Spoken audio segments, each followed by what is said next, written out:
2026 పరాభవనామ సంవత్సరంలో ధనుస్సు రాశి వారి ఫలితాన్ని చూస్తే మూల, పూర్వాషాఢ, ఉత్తరాషాఢ, పాదం ధనుహు. ఇక్కడ ఆదాయం 14, వ్యయం 11, రాజపూజ్యం 5, అవమానం 6. రెండు అనుకూలంగానే ఉన్నాయి. ఆదాయం చాలా విశేషంగా ఉంది.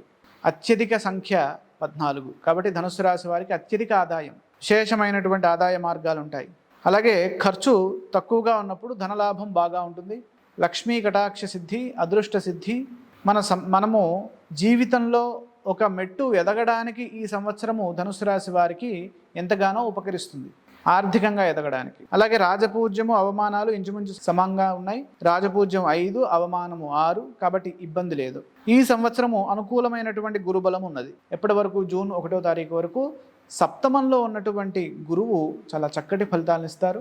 అలాగే అక్టోబర్ చివరి వారం నుండి మనకి జనవరి చివరి వారం వరకు ఈ గురువు సింహరాశిలో ఉంటారు. ఆ సమయంలో కూడా ఈ ధనుస్సు రాశి వారికి భాగ్య బృహస్పతి యోగంతో దైవబలం ఉంటుంది.